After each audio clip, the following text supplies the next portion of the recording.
We're offering 60 programs. And if you are a science student, you want to go for engineering, but you want to study economics or law or music or any other subject of your choice, so there is a provision. Because if you see, is in every successful person in life, I will say it is not that only your academic score will help. It is a overall persona of a person that help in the practical life. So these kind of a variation or this kind of the wideness in the subjects really help in opening the mind of that particular person. Fifth thing, I just want to because when we were student at that time, we had a different kind of teachers. Obviously, teacher is a teacher end of the day, but nowadays, considering the technology, considering the information available on the internet, there's a lot of challenge for the teacher and even for the student. Things are easily available. Let's imagine you want to teach some subject. You won't believe you will have hundreds of videos and content available on Google.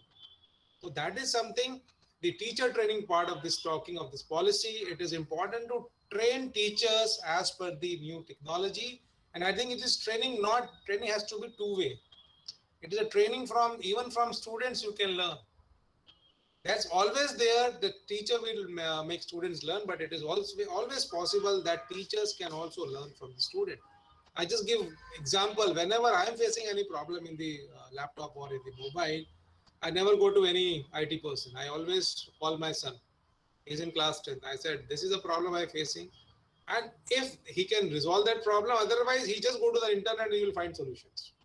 I think this is very important, this technology intervention at every aspect. I heard one of the speaker talk about artificial intelligence, IoT, Internet of Things, a lot of things which will change the upcoming professions. Now just imagine you are going to a medical shop. Now what we are having a medical subscription from the doctor.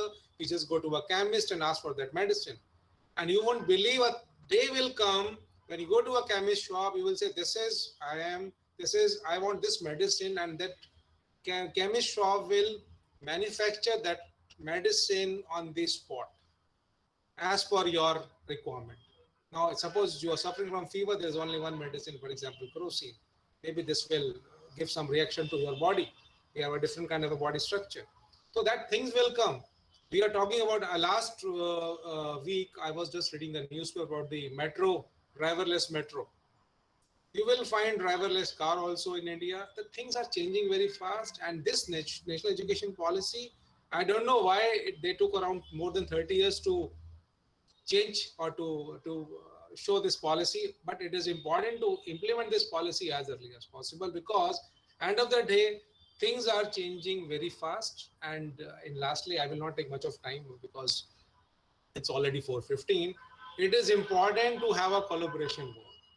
We have schools, those who are very well, they're very capable enough to implement all the things which are even not the part of the policy. They are already doing that. But there are schools which are really not doing what is required. Even basics are not doing. I think at this point of a time, it is important we have to work as a team. Wherever we feel that we have to help each other, we should do that. As in higher education system, definitely we are very much there, because end of the day, these students are coming and they are joining one of the college, either SRM or any other university college. So if we'll have right kind of a student, definitely we can do a lot of better things for the student. So again, thank you, Rajul, inviting me for this platform. And really, I'm really enjoying these discussions. And I hope whatever important points, and or in every forum we have few important points. I think, and you already told in last that you are making a summary, and I think you have to give these points to the person where the implementation is involved. Thank you very much. Thank you, Pankaj sir. You highlighted very important, need. I would say in education, you talked about industry exposure. Most of the students who are choosing career, they are choosing career out of their fascination, without getting a real exposure of that particular profession. You also talked about the collaboration among the institutions, collaboration among the higher educational institutions and school level institutions. So thank you, Pankaj sir, for highlighting these areas. We'll come back to you with questions. With this, I would request Sunil Dagiji Sunil sir, over to you. I believe you interpret this national education policy from a different perspective. So over to you, sir. How do you see national education policy? Sunil Dangi ji. Yeah, yeah, thanks, Razul. Uh, Good evening, everyone, again. And and I would like to start with that. It is very important to choose a right career at the right time. And this to choose the right career, it seems like one should choose the right career around in class 9 to between the class 9 to 12. Now, the biggest question is that what is right? I said right career. So, what is the meaning of what is right? So, right and wrong, it's a very subjective thing. So, it's like that one suit doesn't fit everybody, and the similarly the career, the one career doesn't fit everyone. So, Geeta Ma'am was talking about that. We should value we should come to know other things a child can do, like whether he's a good speaker or what else he can do. uh, मैं अभी जैसे Subhash Singh sir was also saying that every child is different and what they can do at their best, right? Accordingly they should choose a career. Dr. Pankaj was saying that if you don't know what you will be doing as a doctor, and that's it's very good step that the vocational training is coming into schools. The child will be able to come to know that what will be doing as a doctor, as a lawyer, and all those. So but it's sometimes it's not possible that you can play, you can have all the roles or in your school you can have the vocational training for all the careers. So technology can really help us if we can come to know that what I'll be doing as a doctor, or whether being a doctor is the best fit for me or not. Uh, what I'll be doing as an engineer, whether being an engineer will be best fit for me or not. So there are the choosing the career is a science. It is not a random guess. Ideally, it should not be based on the academic records only. Academic records plays a role. There are basically three things: aptitude, personality, and interest. And there are 12 dimension of the aptitude, it's logical aptitude, verbal aptitude, numerical aptitude, abstract aptitude, and so on. Similarly, there are 5 type of personality and 6 type of interest. So every child is different. One child is extrovert, another is introvert. One child is open, another is closed. There is nothing wrong in all of these. Neither being an introvert is not wrong, nor being an extrovert is a good thing. So similarly, the interest. There are 6 type of interest. One is like realistic, artistic, investigative. People who would like to work with their hands. They are generally have the realistic interest. So what I am, I should choose my career according to that. Now the question is how to find out that who I am. For that, there are psychometric assessments. And this psychometric assessment is a science, and there are lots of psychologists, those who work for hundreds of years for that. And even in professional world, even in your corporate world, it is these type of techniques are being used to find out the good leaders. And there are, as in the new education policy, what I really like is that it is giving extra wings to the child. When I was a student, if I have to choose the non-medical, at that time I couldn't choose the political science along with the along with the PCM. So now it has been allowed, and everything as the options has increased. Of course, it is going to increase the confusion as well. So, is our teacher are qualified to give the right to give the right suggestion to the kid? Do they have the tools using which they can find out what is the interest, aptitude, and personality of the child? Or does there exist such tools? So definitely there exist such tools. There are lots of science behind it. So and because of the conventional ways of choosing the career can lead to the lots of bad things. One is that it could lead to the dropouts. A child is choosing a career, and if it doesn't suits his or her personality, aptitude, and interest, he will drop out. And if he will not drop out, even if he or she will continue with the study, there are possibility that they will become unemployable degree holders. And even if they will get the job, then there are chances that they will be restless if they will be doing the work or the job which doesn't suit their interest and personality. So the question here is, and there are facts for it. It is a very surprising figure that in last 2 years, around 2,500 students dropped out after taking admission into IITs. And around 94% of engineering degree holders in India are not fit for job. In India, one student suicide within per 1.5 hour. These are so surprising figure. So, and India is the 7th depressed country in the world. That's a WHO statement. So why it is happening? So the thing is, if will be, it's like Rajul keep on telling me, it is not just about the choosing the career. It is about choosing the life which you will be living, the people whom we will interact. Will you be living a life of a lawyer? You'll be going daily to the court. You'll be interacting with the lawyer kind of people. Will you be happy? So, or will you be living a life like a doctor, or will you be? So it's very, very important. So there are, ideally what should happen is this career counseling tool should be used, and there are like we have been doing the research on this for last 2 years, and we are working with the IIT Delhi and the head of psychology, Professor Purnima, and one person from France is a psychometrician, Dr. Vijay. We'll be using the cognitive science along with the computer science with the IIT Kanpur. We'll be starting a project for this. All everything is related to the career counseling only. So there are scientific tools, those should be used, and there are very easy applications, very easy to use for the student as well as for the parents also. And the way we are doing the things is we are making the things very easy. We are providing every information in the audio visual format. These are not just a text based thing, or everything is an audio visual based.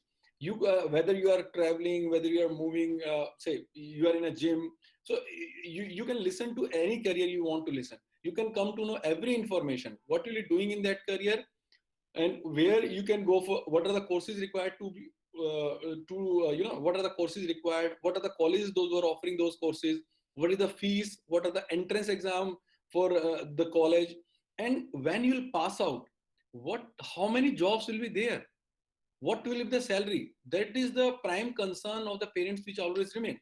So lack of awareness generates the fear, like Dr. Pankaj was saying that I was also reading that there's a driverless metro. So there are lots of such professions. The technology is being used to the large extent, but yes, we have to, with the technology we cannot replace the human, but technology can make our life easy. There is no doubt about it.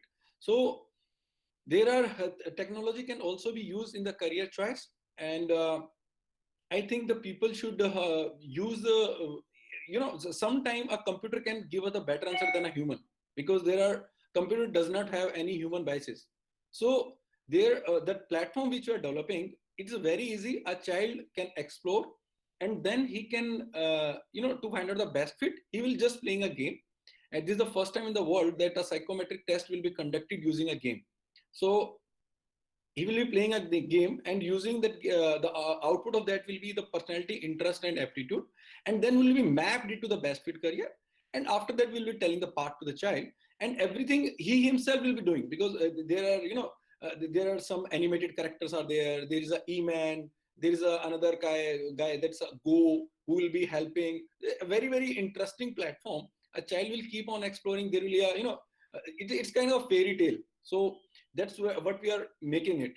So ideally, these kind of tools should be used so that a child can choose the right career as per his or her interest and personality, so that he can live a good and happy life.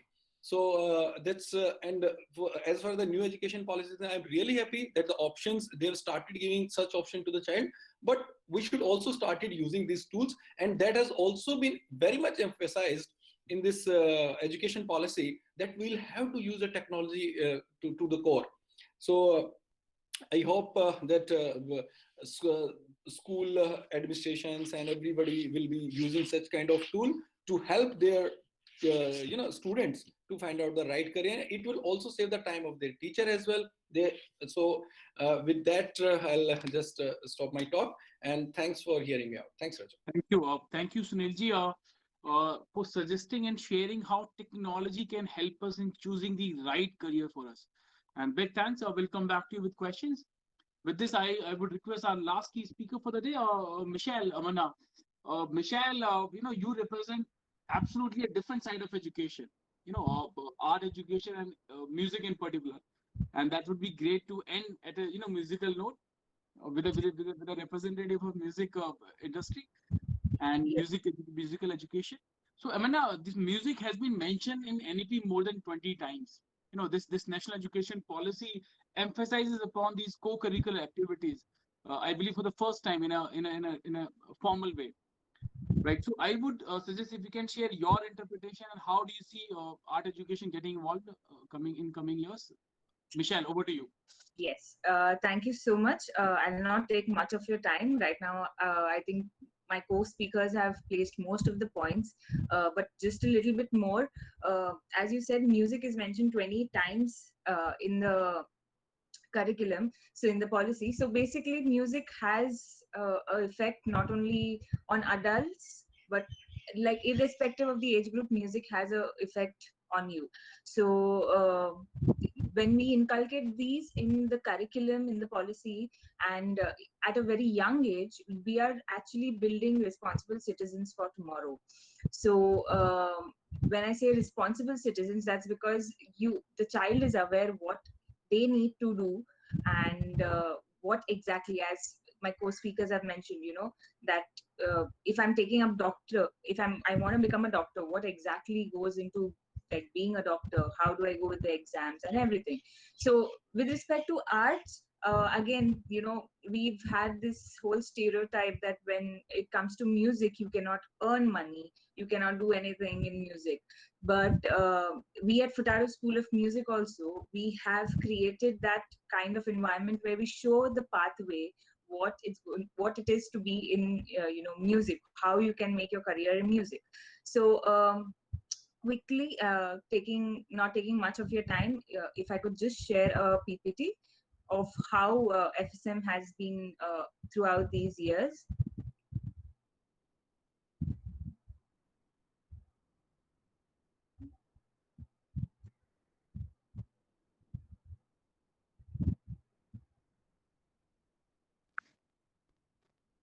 Yes.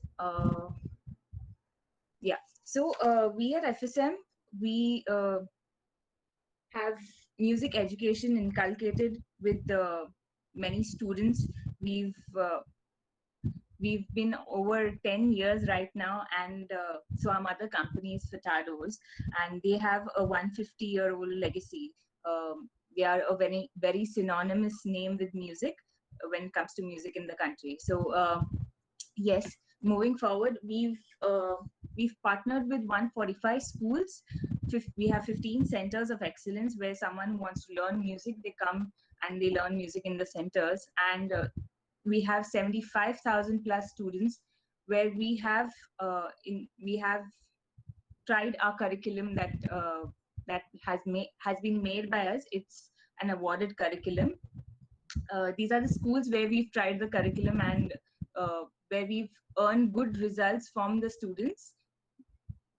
And as I said, we pave a path for the students. We counsel them basically what is the career that they are going to choose. So we have two of these big partners with us. One is NMIMS and one is Berkeley. NMIMS, we have a degree with them where if a student wants to learn music more ahead, like not just for hobby purpose, as a degree, they can learn with NMIMS. And that's one. And secondly is Berkeley. Berkeley is one of the most renowned institutions in music.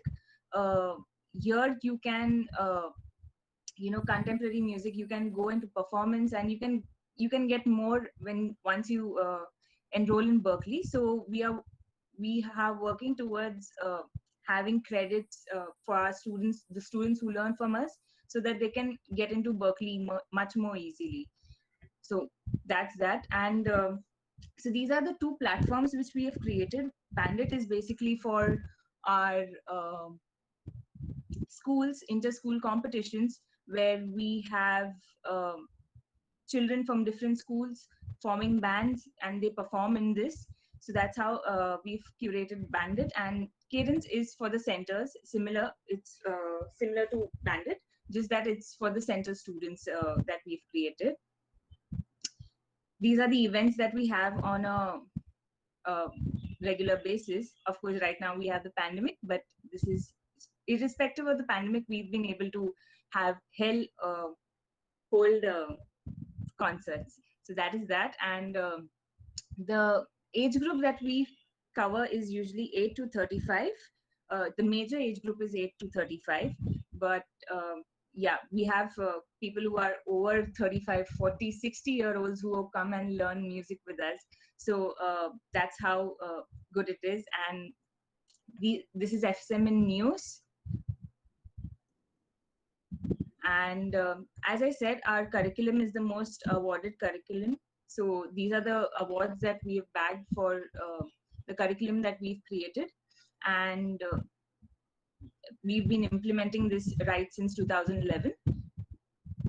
And right now, we have another platform called FSM Buddy, where we have we've covered the entire arts category in that, where we have music, we have drama, we have speech, and language. So basically, this is more where we are looking at the right brain development, and basically in this the students, they learn both, music as well as other subjects in this. So that's how we've created this platform where you just get what is needed, and that's about that. And yes, this is where I'll stop, and over to you, Rajul. Thank you, Michelle, for suggesting how music can, increase our efficiency in all subjects. So big thanks. With this, I again thank all the key speakers for participating and for making this 78th session very special. With this, we come to the last part of this session. We have received many questions, and I would like to present these questions to all our key speakers for your perspective and comments. So please allow me. And before I start presenting questions, I'll just take a minute in explaining what exactly we have been doing, with this at school Lalaji Solutions. And immediately after that, I'll start presenting questions. I'll share my screen here.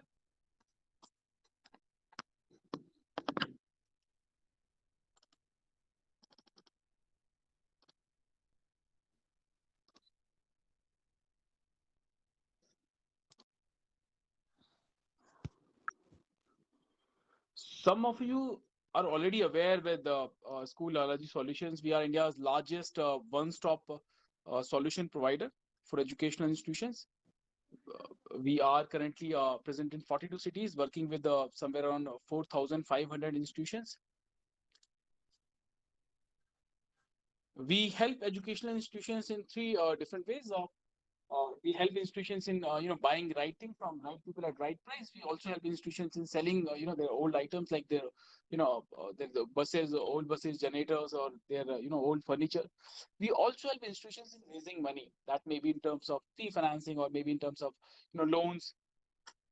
Why there is a need for a platform? How it helps institutions in saving time, in saving energy, in saving resources. First is that we do the bulk negotiation for our clusters, for our partner schools, for our member schools. We have 4,500 schools who are working with us, so we do the bulk negotiation for them. So there is on average, and sometimes it is up to 30% saving, from the market price. Number one. Second, there are tens of thousands of suppliers. There are tens of thousands of different companies which are offering hundreds of unique products and services. So here we come in. Here we solve a very common problem. Not all these school leaders have the bandwidth to meet and interact with all those suppliers, to understand their products in that detail, to negotiate with all of them. Sometimes our team is not equipped with the right set of questions, or right set of I would say, procurement kind of attitude to negotiate with them and to get a good deal. Here we come in the picture. We help both sides. So we understand your school, we understand your taste, we understand your actual requirement, and accordingly we negotiate with these companies. We help your institution, and then we recommend those companies. So on average, we take the guarantee that will save at least your 3 to 5 to 7%. So that's kind of an additional revenue, and we are working in different domain. These are the areas where we are helping institutions. We are helping in smart class procurement, uniform insurance, diesel. We are delivering diesel to many schools, doorstep at cheaper rate than the market price. Solar plant we are installing, language lab, security solutions, furnitures, recruitment, music classroom, healthcare, robotics, STEM STEAM labs, career counseling, stationery, digital marketing, IT solutions, educational tour, generators, learning tools, and finance. And this is the guaranteed saving. And one example, we saved 2 crore 40 lakh rupees for different schools in bus insurance only in 2019. These are some major highlights. 8 megawatt plus solar installation we did, 3,000 plus bus insurance we did, 400 plus smart classroom, 2,000 plus cameras, 350 plus training programs, 56 old buses, uniform in 42 schools installed. Also, one very unique service we launched this year, this COVID thing. We helped 92 schools in delivering their books books from the school to the students at their doorstep. So in the month of May, June, and July, so we delivered books for students from 92 schools. By the end of 2021, we aim to reach out to 10,000 institutions. We need your support, your guidance, your blessings. So big thanks. With this, I come to that question part.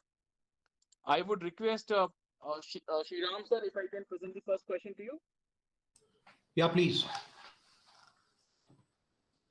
Sir, this has been a regular question. In fact, many other, sometimes in many other sessions it has been asked.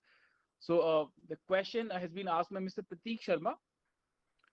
Prateek ji has said, if you can highlight some key differences or differentiation post NEP implementation. If I rephrase that, if you can highlight some 3 key changes in Indian education system, post NEP implementation.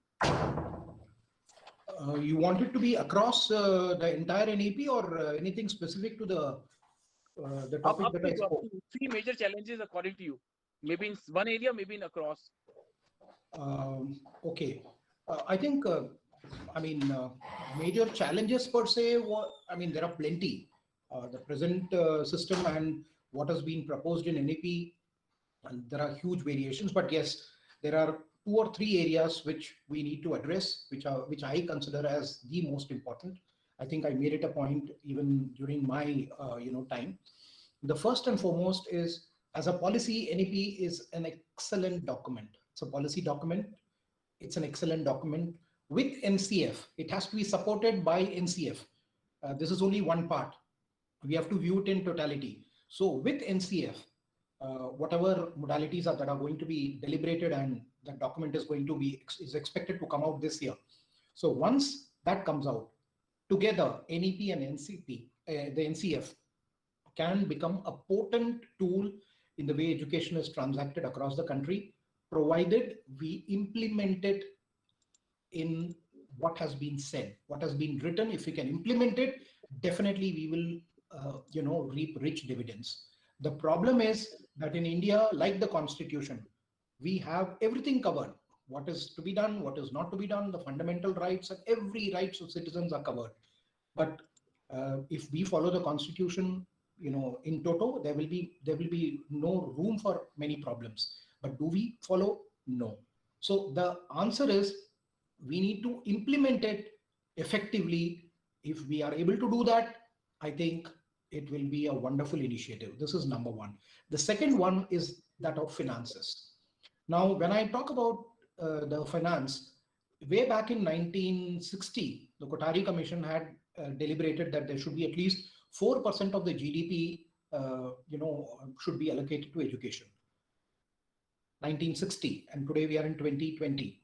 60 years later, probably later part of 1960s, 55 years later, we still aren't spending even 4% of the education GDP in education. it's somewhere between 3.1, 3.2. Various estimates are giving that number. To implement NEP the way they have elaborated, we require at least 6% of our GDP in education. Is the government willing to spend that kind of money?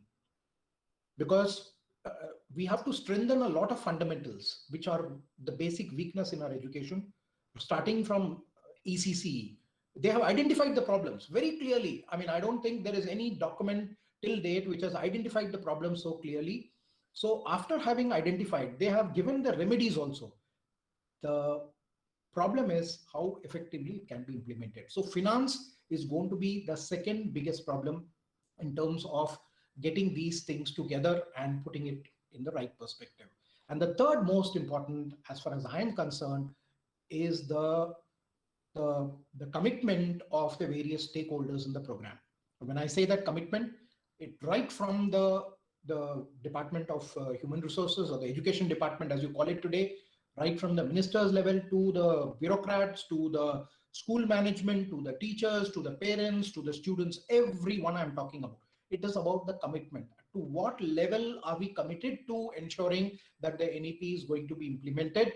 The government may pave way for the effective implementation, but are we going to take it in the right stride and say and do what is required to be done is only something which the time will say. So these three things are the main issues that I foresee in broad categories. One is, of course, the effective implementation. Two is the finance for implementing it. And third is the commitment of the various stakeholders. These are the broad things that I can think about when you ask me how effective. Absolutely, absolutely. Thank you. Shriram sir, we'll come back to you. Now I would request Dr. Geeta ma'am. Ma'am, this question has come from Ms. Jyoti Vasist. She is the PGT with the Man School, Delhi. Jyoti ji has asked how NEP will do justice with the students having high IQ and students having low IQ. Geeta ma'am. I believe Geeta ma'am is not on his chair. Shriram sir, I'll come back to you if you can respond to this question. I think the document is very clear in terms of addressing the student challenges, not only at the level of finding out the students who are differently abled, who are the slow learners, who are the fast learners, and also the backup mechanism or the support mechanism that is required to take up this challenge with these students. So it very clearly states that one size fits all approach is not going to be there. We are going to talk about, or NEP talks about, the differently able children in a class and the addressing the needs of these children in terms of the slow learners, the medium and the normal learners. So yes, there have been provisions in terms of handling this. It has to be on an individual basis. It has to be at the level of the teacher concerned in addressing these issues. There has to be a clear mechanism in the school to identify these children, first of all. Where are the weakness, which children falls into what category, and then have different tailored programs which can fit into the overall scheme of things. We can run the courses in such a way, like for example, now that all the teachers are tech enabled, thanks to this pandemic, the one good thing that has done, we can talk about these classes over and above the school hours, to handle these differently able children. They don't have to be in the school. Once they go back home, the teachers can connect with them at an appropriate time, at different times in the week, and then can handle them effectively, not effectively at the same pace at which they teach in the classroom, because there they have to connect with so many people with different learning levels. But here they can identify those students who are weaker sections or who require more time, and they can address to their needs. It is all possible. It is more than the policy getting into these nitty-gritties at such detail. It is more with the teachers and the school concerned how to take up these challenges. Right, absolutely. Thank you, Shriram sir. Subhas sir, I'll come to you with this question. This has come from Miss Seema Gandhi ji. Seema ji is a PGT Physics with SD Public School. Simaji's question is how can how this no child left behind policy is effective under NEP. If I also try to rephrase this question, Subha sir, if you would like to share the suggestions, how can we achieve that 100% inclusion? How we can reach out to all kind of students. So what would be your suggestion? Two suggestions, Subha ji.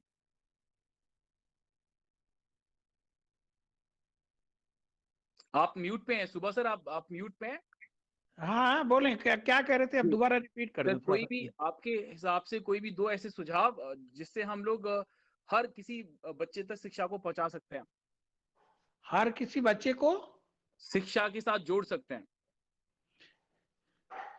देखिए भाई, ये तो बिल्कुल सही कह रहे हैं। और जो भी जहाँ स्कूल है, जैसे अच्छे पैसे वाले रुपए वाले भैया जो अच्छे लोग हैं तो पढ़ते ही भेजते हैं, लेकिन आपने इंडिया में ऐसे भी बहुत से बच्चे हैं जो कि 2 दिन का खाना नहीं बनता और कुछ नहीं होता, तो आसपास के स्कूल वाले जो हैं वो मोटिवेटिव कर सकते हैं। अब तो स्कूल में बहुत खाना भी मिलने लगा है, मिड डे मील वगैरह मिलने लगा है, तो उनको मोटिवेटिव करना चाहिए कि जब वहां जाओगे तो कपड़े भी मिलेंगे, खाने भी मिलेंगे। अभी ये इस सब तरह से मोटिवेटिव करना चाहिए। हो रहा है, अभी कहाँ कमी रह रही है फिर? ये तो हो कमी रहा है रह रही कि मोटिवेटिव करना पड़ेगा ना, उसमें टीचर्स करें या वॉलंटियर्स जो भी करें, सरकार इस पर सोचे कैसे उनको पढ़ाया जा किया जाए। इसके लिए वही है। आपके सुझाव क्या है? आपके सुझाव क्या है? क्या 2 चीजें करनी चाहिए सरकार को? आपके सुझाव क्या है? आसपास के लड़के जो भी स्कूल में आ रहे हैं उनसे कहें भाई कोई लड़का गरीब है अगर पढ़ना नहीं चाहता, जैसे अपने हम स्कूल में करते हैं कि भाई वो फीस नहीं दे सकता, आ जाए उसकी फीस माफ कर देंगे। तो हम कोशिश ऐसे ही करते हैं कि वहाँ जो है सब लड़के पढ़ते हैं और कोई घर पे नहीं रहता है, और दोपहर के बाद काम करें, लेकिन पढ़ें, पढ़ने में ही अच्छा है और पढ़ करके आगे बढ़ सकते हैं, कुछ कर सकते हैं जिंदगी में। बहुत से ऐसे लड़के हैं कि दोपहर तक पढ़ते, दोपहर के बाद जाके काम करते हैं, लेकिन वो लड़के बहुत अच्छे निकलते हैं, आगे निकलते हैं, उनकी फीस भी हमने माफ कर रखा है। तो इस तरह की चीजें हैं और इसमें खुशी भी होती है, दिल से खुशी होती है कि हम किसी के लिए कुछ कर रहे हैं। लेकिन तो ओवरऑल आपके हिसाब से मोटिवेशन ज्यादा होनी चाहिए। अब तो आई एम हाँ। श्योर वो मोदी जी पूरी कर ही रहे हैं हर कर महीने रहे के हैं उत्तराखंड गवर्नमेंट में। हम जहाँ तक सुपार जी, thank you. उत्तराखंड की बात है, अब देख ही रहे हैं, कपड़े भी दे रहे हैं, खाने के पैसे भी दे रहे हैं।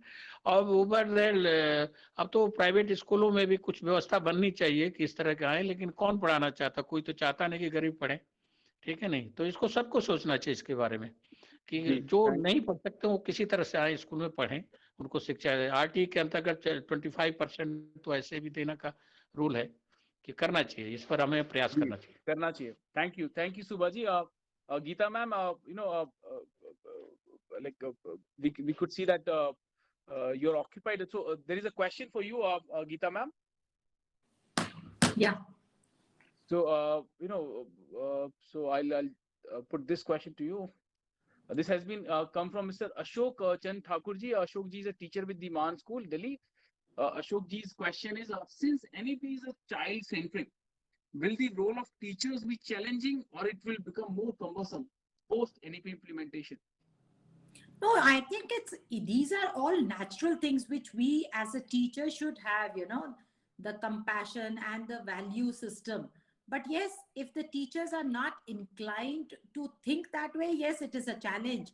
But I think they need to just focus that, children who are naughty are not criminals, and that we need to focus on the family values like we naturally do for our own children. So it is not really a challenge, or it is not really it doesn't involve a great learning. It just involves a little sensitization of the issue. Many a times I think we as parents also are not aware that our child suddenly starts behaving otherwise when they are around 12, 13, because they have entered their adolescence, because they are into their hormonal storm. So because they are in a transitional phase. So, we are arguing with our own children also. कि क्या बकवास कर रहे हो, चुप रहो तुम, और फालतू बोलते हो, बदतमीज हो गए हो. It happens within the families as well. And similarly, as a teacher also, if we are sensitized on the issues, I have conducted some adolescent trainings for teachers, and that it was greatly beneficial, and it wasn't really a class. All we needed was to sensitize them that this may not be really a behavior issue. and this may be just a part of, the normal physiological change. And similarly, if we sensitize and train our teachers to think on those lines, it should not be a very challenging task for any of us. I mean, I personally feel it's Right, just that we need to think on those lines. right, right. Absolutely. Thank you, Geeta ma'am. We'll come back to you. Pankaj sir, I would request if I can present this question to you. Yeah, This Rajul. has this has come from Sangeeta Vasisji. She is the HOD Commerce with the Man School, Delhi. Sangeeta ji has asked how to apply vocational education at junior level. So that's a very important to apply vocational. You should initiate it at a junior level only, because if you talk about some activities, I have seen some schools where it is more of a not bookish, it is the practical approach. And you have to take some examples. It is not just, you cannot start that you want to be a doctor or a lawyer and you have to give that vocational training at junior level. It is important to make them aware, maybe in a form of a video, in a form of a visit. I remember some schools, many schools, they are doing industry visits at a junior level, or even you can bring a person from the industry, and interaction, more interaction is required. It is just exposure at that level, giving more exposure in a different form, maybe in a form of an industry visit, maybe in a form of person can come from the industry, or even students can visit few industries. It is not the detailed or the very lengthy vocational kind of a thing, but it is more of a exposure. There are a lot of videos are available nowadays. Right, Yeah. right. Thank you, thank you. But again, I'll ask this question to Shriram sir as well. So many schools have raised this doubt that how they are going to procure resources, for those vocational training. Do we have that number of trainers available? So first, I'll take a quick comment from Pankaj sir. Pankaj sir, what are your suggestions? Rajul, if you talk about school and higher education system, we both are underutilized. Sorry to make that statement. I remember I was in one of the forum where that was very particular, because school, we are working almost half a year, university also working almost 200 days out of 365 days. I understand, I agree that we need trained manpower. And it is very difficult to have trained manpower. You can buy anything, you can buy machines, you can have infrastructure, but it is really difficult to have trained and dedicated manpower. I think it is important to create an environment. It is important to create an environment at school level or higher education level. If you can create that environment, and then training is not a problem, because you will have resources within the system itself. For example, you want to give some training and you can involve parents. And believe me, parents are one of the important resource for all these things. We have to work as a team, and sometime we have to also look at other schools, look at government policies and all. That's how we have to utilize all the resources available. Thank you, Pankaj sir. Before I come to Sunil sir, Shriram sir, I have a question for you, a supplementary question to this. In last session, Pramod Sharma sir participated. Pramod sir. So Pramod sir, commented that there is a provision NEP that cluster schools. So one school would be working as a center of hub for many schools. So that would be encouraged to share its resources. So Pramod sir, said like how it would be possible without offering any monetary incentive to that center school. Why that school would be sharing that resources, to the government schools or to other schools? That is number one. Second, do you also believe that that procuring resources would be a challenge for many of the schools? Shriram sir, over to you. Okay. You see, Pramod sir, I had the privilege and opportunity to work under Pramod sir at Mayo College. And he's a great visionary. What he probably meant to say was that as a cluster school, you see, everything is done under the the single entity called the Government of India, the Education Department. Now, if you have a teacher who is centrally placed at a location as a cluster school, and he or she is required to cater to the schools nearby at 3 or 4 places, don't you think the utility of the teacher is he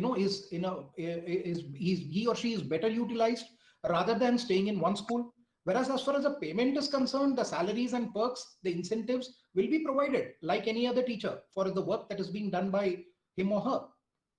What is basically done in terms of cluster schools is those vocational subjects, especially which are not in the mainstream, where we do not require them as a full-time employment as a teacher, they can be grouped into the clusters and they can cater to many different schools in the area, thereby effectively utilizing their skill set.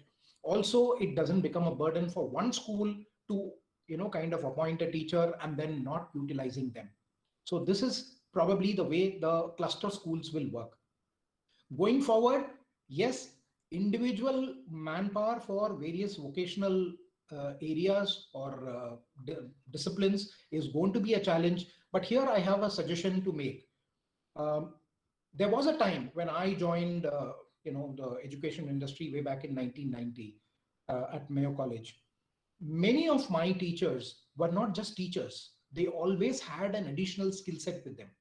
Now, it may be in sports, it may be in extracurricular or co-curricular, it may be, in a specific area like dramatics or debating, or, there are plenty of areas where they can support the system, the school system. Now, why can't we scale up the levels of a teacher? I mean, it has to be mandatory because today we are living in a highly competitive world. Now, this, single task environment will slowly go off. It's already gone in many places. So to have a teacher exclusively do one job and not do any other is not going to be the mantra of the day. Going forward, every teacher or every individual, be it in teaching or be it in any other profession, should be able to have multiple skill sets. It will be better for the organization in terms of utilization of those manpower at different areas, and also for the individual, it will always be better that in case a particular department shuts down due to certain reasons, for example, IT, when there was a boom, this 2000, the year 2000.com, whatever you call it, that when there was a huge, manpower that was required, and after that was taken care of, there were a lot of people who went jobless. Now, obviously, if those people had multiple skill sets, they would have definitely got themselves employed somewhere else. So it is my humble request to all the stakeholders, the school principals and others, including students, try and get multiple skill sets in you so that you can face the challenges of tomorrow better. Absolutely, absolutely. That would be a wonderful addition. Thank you, Shriram sir. We'll come back to you. Sunil ji, there is this is again a kind of a regular question to our to this series. This NEP proposes flexibility in terms of choosing subjects, at 11th standard. So, how do you see that? Do you think that that would be a more challenging, for students to choose a career post the implementation of this feature? Definitely the student will be happy after having this option. There is no doubt about it, right? So, but yes, it will also lead to increase in the confusion also, because it is a child is mostly, there are two types of child. One is a curious, another is confused, right? So for the curious child also, there should be some platform. Either teacher should help, or the parent should help, or some friend should help. But do the people, those who are helping that child in choosing that career, are they qualified to do so? So if they are not, or does there exist any tool or any say digital portal where a child can go and they themselves can explore? So we need to inculcate the habit among the child to explore themselves. What is the best in them? So what is their interest, what is their personality? This is a very very important point, because हम लोग ये जानना कि मैं क्या बनना चाहता हूँ, it is a very very difficult question for everybody. So और उन बच्चों को जाने कैसे कि हम क्या बन सकते हैं, ठीक है ना? So it is definitely the more options are create confusions, but yes, that's good also having the more option, because you don't want to like to visit a shop where there is only one type of cloth, right? You'll get bored. What should I get? But more the option, the confusion will also arise. So for that, a teacher should be trained. There should be some kind of counselors in the schools, and to those counselors, some kind of tool should be provided where they can use those tools and help the child to to tell them that you can find the best fit career for yourself in this way. So definitely it is going to increase the confusion, but yes, it is good. That confusion, that kind of confusion is good for the child. Thanks. And for those confused, kids, if they get that confusion, we have a platform called eMango, right? Yeah. Thank you. Yeah, Sunil ji. there are a lot of Right. About one is a very unique one. So yes, that's right. Thank you. Now I would request Michelle if you can take this last question. Geeta ma'am, there is an interesting question in the chat box. How can we reduce the pressure from our kids? So I'll bring this question to you post Michelle's comment on this part. Michelle, how do you see the evolution of art education in coming years? Post NEP implementation. Right. So, with the, as I said, with children becoming more aware about music, what to do in music, so and in arts basically. So, I think there will be a lot of scope for them. The arts field will grow humongously, and yes, I believe that the arts will be more versatile, and we'll have more people aware about what exactly will happen. Yeah. Thank you. Thank you. So with this, we come to the last part, the concluding part of this session. So before I request our speakers for the concluding remark, there is an interesting question in the chat box. How can we reduce pressure from our kids? So Geeta ma'am, you are the right person to answer that. तो आपने वो pressure कभी देखा ही नहीं जो board exams में भी घर पे पार्टी हो रही है so I'm sure you're the person who can answer this question, but would be your two quick suggestions for teachers or for parents to reduce that pressure? Yeah, because I think the parents have to learn to bear the pressure of the board exam. So board should not be made something, which is so special. And we need to tell them that if you prepare them for the board, I mean, every day we have a board exam in life, school life is easy, everything is pre-structured. Whereas the board exams as such, when we come to life, we have a board exam every day. And failing there can be disastrous. So when we need our children to prepare for life, they want to build their life skills, we shouldn't make this board exam any hawa.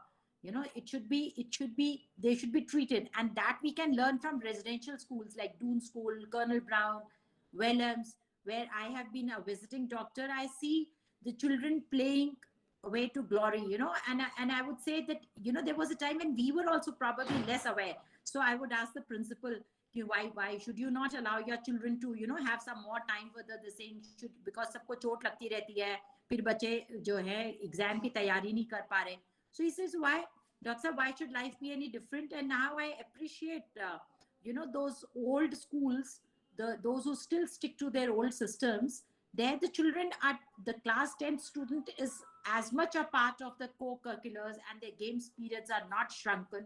So, that has to come within the society, and it has become more of a fashion. Tera bacha constitution mein ja raha hai, mera bacha constitution mein ja raha hai. So, it's a one-upmanship amongst the parents, I feel. So, it's all, like I said, now we need to sensitize our parents and tell them what their pressures can do to their children, and how it is damaging to them also in the long run. We are teaching them to be so self-centered. बस तुम अपना देखो, बस तुम अपनी पढ़ाई करो, बस तुम्हें घर की चिंता नहीं करनी है. And then फिर जब वो उनकी चिंता नहीं करते, तब वो दुखी हो रहे हैं कि अरे मेरा बच्चा तो मुझे पूछ नहीं रहा है. So we really need to create that environment and tell them that today if they care for your padosi, today if they care for their fellow, and today if they help their children. I remember in our times, we would even if we were toppers of the class, we would gladly give away our copy. कि जरा notes दे दे यार, मेरे को तो पीछे बैठ के मैं खेल रहा था. Boys would ask, and we would gladly. अभी आजकल की मम्मी सिखाएगी ना ना ना, तुमने मेहनत करी है बेटा, उसके नंबर तुमसे ज्यादा आ जाएंगे. So that negative approach. I mean, you learn your best and you do your best, and दूसरे की टांग खींच के हम ऊंची सीढ़ी चढ़ेंगे, वो वाला कॉन्सेप्ट थोड़ा सा पेरेंट्स को ही सिखाना पड़ेगा, सोसाइटी को सिखाना पड़ेगा, तो सब ठीक होगा. Pressure is built by the parents, I think, more than the schools. Absolutely. So the parents' role would be key here.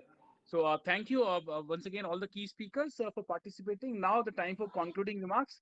So I would request our speakers if we can have your concluding remarks. Also before I invite our speakers for their concluding remarks, I must thank our speakers. I'll begin with Srinivasan sir. So you talked about teachers are going to be key. They are the key. They were key, and they are going to remain the key force, inside those institutions. You talked about that we need to find ways how we can attract bright people, in this noble profession. You also talked about the importance of 4-year integrated B.Ed program. No, you also, highlighted that point that teachers transfer would get halted, post this NEP implementation. That was a big challenge for many people, and that also stopped many people, from opting this profession. You also, you also shared that school complexes or school clusters, would create a new kind of environment. You also highlighted the importance of vocational education that is going to be integrated. Then you all emphatically said that 50 hours of CPD would create a change, would bring that much needed change. And then you also mentioned those institutions like NPST or PSSV, and ultimately you said that walk the talk. We need to execute that this document now. Thank you, Srinivasan sir. We'll come back to you for your concluding remark. And then Geeta ma'am talked about that we need to inculcate those family values, social values, cultural heritage to our academic. We need to have more and more experiential learning. And she said that more regulation from boards and government just discourages institutions. We need to find ways to discourage rat race behind exams, behind marks. And then she maintained that life skill need to be integrated into academics. Thank you, Geeta ma'am. We'll come back to you for your concluding remark. And then Subha sir said like more and more awareness is needed. Absolutely, we all agree with that part. And he said like ground realities sometimes are different, and eventually the change is okay. Change is good, but eventually everything would fall in line. Achhe din aayenge. Experience and experience must be must get preference over the academics. And absolutely, we agree that part. And appreciation must be used as a tool, for teaching, for team leading. Thank you, Subha sir. We'll come back to you for your concluding remark. And then Pankaj sir talked about the much needed industry exposure to our students, at the right age, which is at the school level. And he also talked about the collaboration among the 3 islands. Though he did not use that 3 island phrase today, he generally talks about we need to connect these 3 islands: industry, schools, and higher educational institutions. So thank you, Pankaj sir, for highlighting that. And then Sunil Dangliji talked about, confusion is good, and confusion and curiosity, these are the good parts. And there are different ways available, to find the right answer. But students must choose their career as per their real interest. And then Michelle talked about how music can increase the efficiency. So once again, a big thanks to all the key speakers. With this, I would request our speakers for their concluding remark. We have also established one very interesting practice. I would request, while giving your concluding remark, if you can also share one innovative idea which you would like to implement if you become the Minister of Education of our country. What would be your priority? So I would randomly come to the speaker so that you can't fix your answers. So I would request Michelle first, Michelle Amana, your concluding remark, and if you become the Minister of Education of our country, what would be your priority? Yes, so that's a very big post. But yes, if I would become the education minister, I think the first thing I would say that this is implemented everywhere across the cities in India, so that every child benefits out of this, and then tomorrow we have a better future. So that is one thing. Thank you so much for having me, and it was a pleasure talking in the midst of so many people. Thank you, Michelle. सुबह sir, ना मैं आपसे पूछूंगा आपका concluding remark, और आपका वो एक काम क्या होगा अगर आप शिक्षा मंत्री बनते हैं। रमेश, वैसे तो मुझे पता है आप पसंद नहीं करेंगे रमेश पोखरियाल जी की जगह बनना, है ना, जब वो हट जाएंगे तब आप शायद बने, लेकिन आप वो एक काम क्या करना चाहेंगे अगर आप शिक्षा मंत्री बनते हैं? कोशिश हमारी ये रहेगी कि जो भी जहाँ भी वीकर सेक्शन के लोग भी हैं वो भी पढ़ें, एजुकेशन लें, एजुकेटेड हों। और मैं आशा नहीं उम्मीद करता हूँ कि वो भी जो वीकर सेक्शन वाले अच्छा पढ़ते हैं, जो कि अच्छे घर के लड़के उनसे बढ़िया कर सकते हैं, तो कोई ना कोई ऐसी चीजें करना चाहिए ताकि वो भी पढ़े, चाहे जिस तरह से भी पढ़े। और इसके लिए मोटिवेटिव करना चाहिए, टीचर्स को करना चाहिए, पेरेंट्स को करना चाहिए, जो भी है, जो भी हो कर सके करें। इसमें इसीलिए इसी में देश की भलाई है। बिल्कुल, आपने बिल्कुल पॉलिटिशियंस के अंदाज में अपना एक दिन का काम बताया कि अब हमें प्रयास करने चाहिए। Thank you Subha Singh ji. Now I would request Sunil Dangi ji, if we can have your concluding remark, and what would be your that one idea?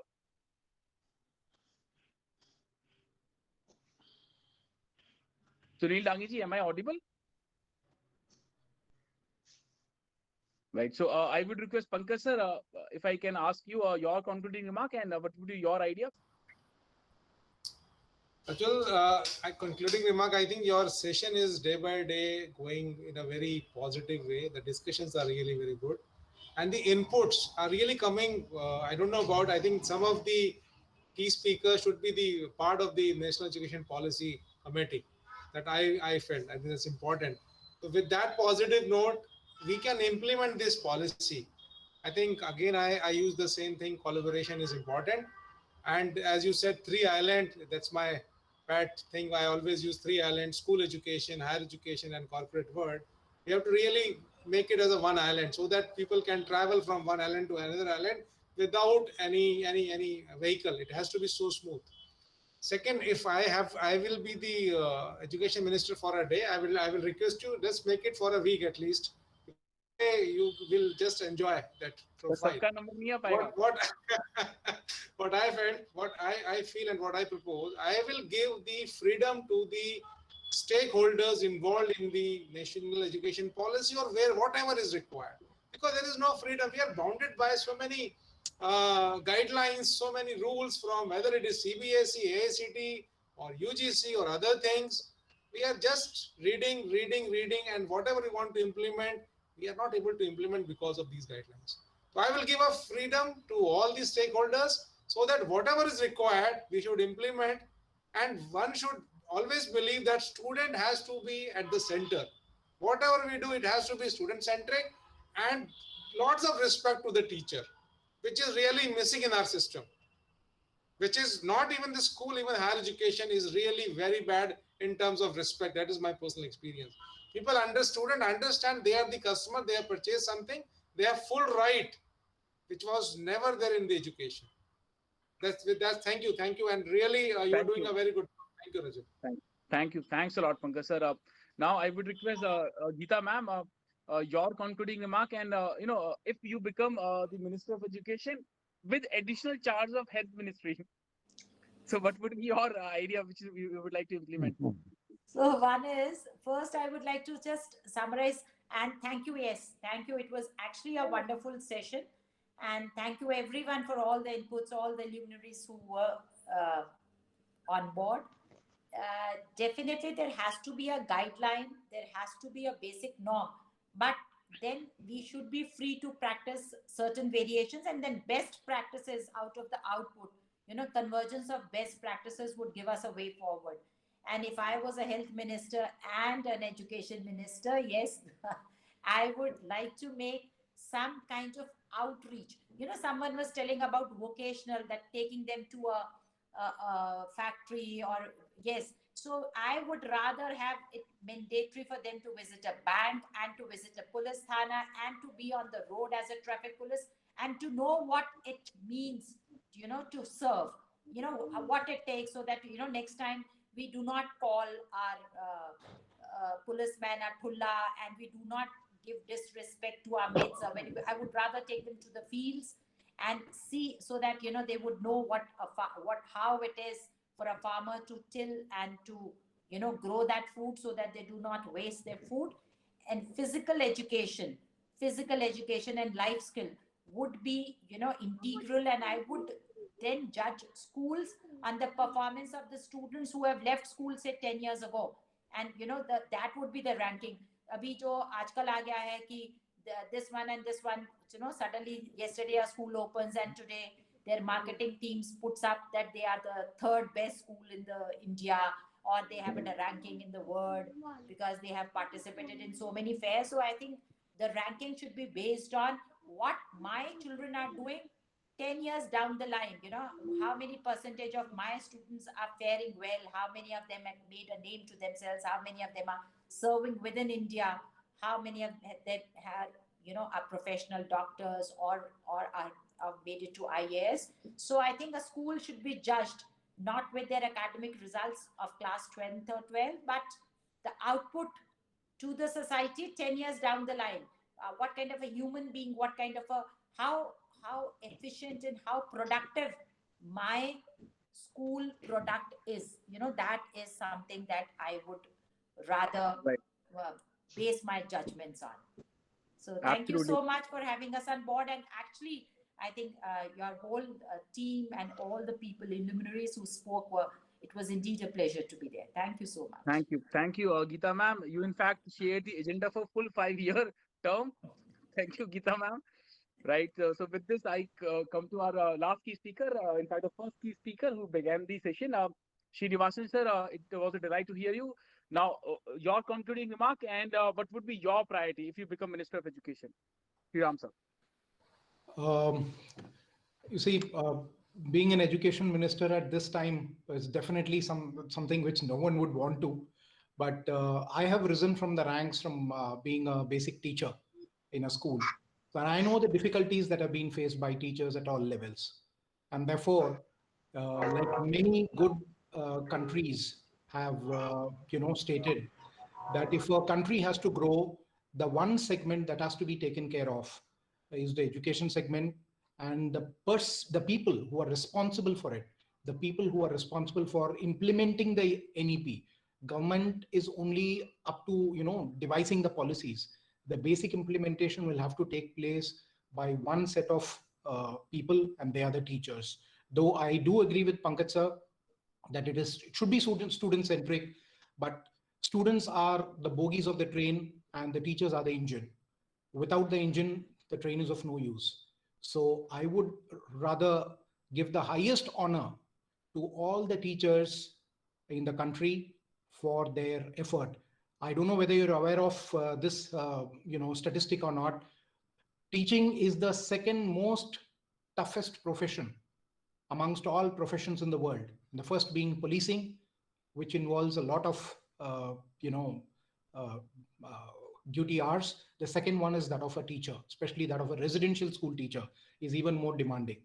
So having said that, I think, what teachers demand more, is nothing more than self-respect. Their self-esteem should be taken care of. They should be looked after. The basic needs of a teacher should be looked after, and nothing much. And the day when a student comes back and tells the teacher, I am what I am today because of you, will basically be the sweetest comment that he or she would like to hear. So with that remark, I would like to, give you and the entire team full marks for the way you have conducted this webinar, and the deliberations that have happened have been very, very useful. Thank you so much for this opportunity and having me on the show. Thank you so much. Thank you, Sriram sir. So thank you for making that point again.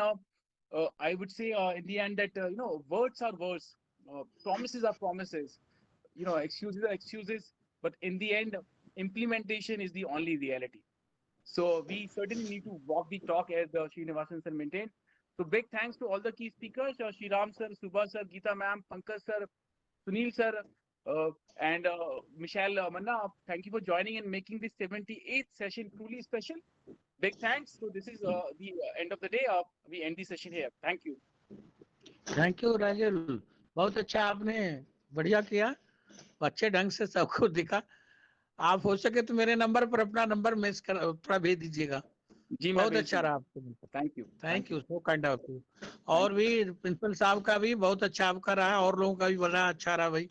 अच्छा सुना, मैं पूरा super के session में था, शाम के session में रहा, अच्छा रहा, अच्छा व्यूज रहे आपके। Thank you sir. Thanks a lot. Thank you everyone.